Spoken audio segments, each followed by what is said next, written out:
It's the old in and out, huh? Yeah, sort of. And it's not a burger joint either. So we got the holes cut in the bottom of the sculpture. This is one of the supports that I wanted to make. It will go up inside the holes and be welded at the triangles inside the sculpture and then made up with the base of the sculpture that gets bolted to the ground. So this guy will fit in here. And now we can bring the base plate in and let's see how that all fits in. What do you have the base plate hanging from? Well, this is my old engine hoist. This was one of the very first tools I think I got when I was still working out of the house, just for picking up these heavy plates and moving, big pieces of sculpture around or whatever. Great little tool because it's collapsible. You can bring the lifting arm will collapse all the way in, and then you pull the pins out of the legs, and the legs fold up. So it turns into a little tiny package that I could stick in the corner of the garage. And it's still a very helpful tool, very useful.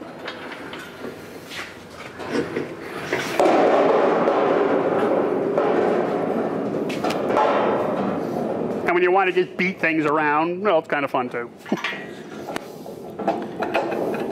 So let's get her in place here.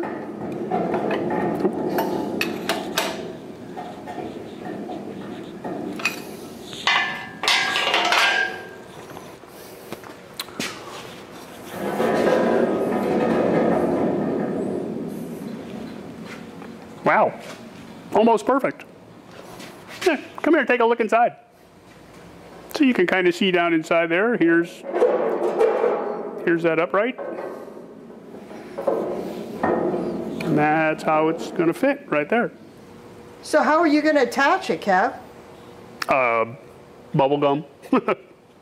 I'll bring in my longevity MIG welder, and I'll just reach up inside. I'll reach in through both sides and just get in there and just give myself a really good tack, one on each side. See if I can get in from the bottom. Get a third one just to keep everything still, and then I can go ahead and pull the whole plate out.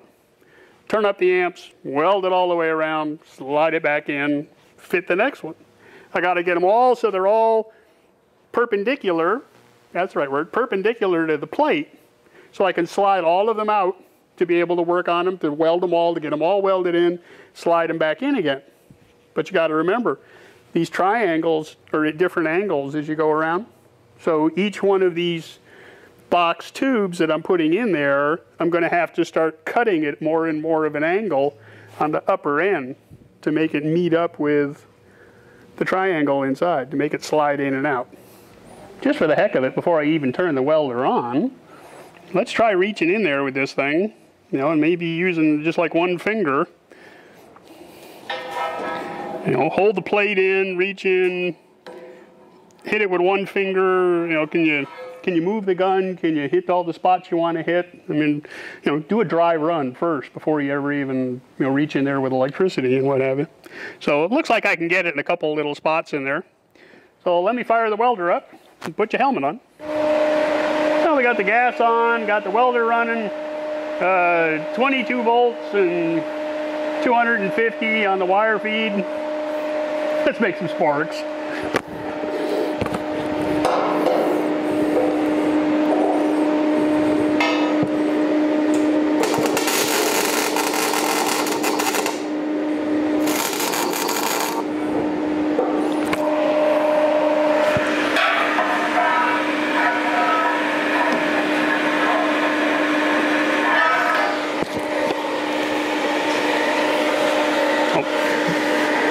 That's about all I'm going to get is that little spot.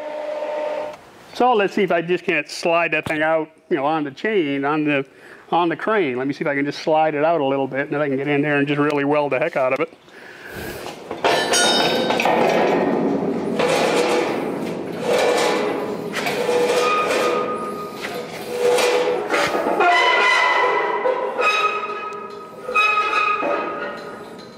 Yeah, that ought to work. So let me go ahead and just move my ground.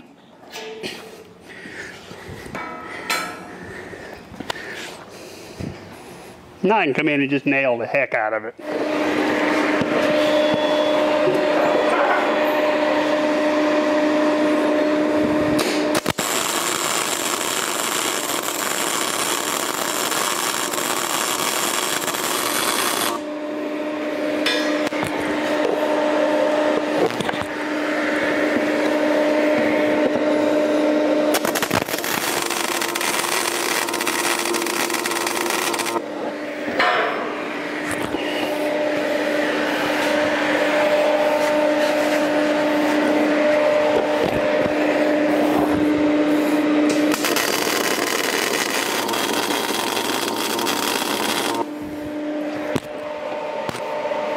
Oh, what the heck? Let's try some overhead while we're down here.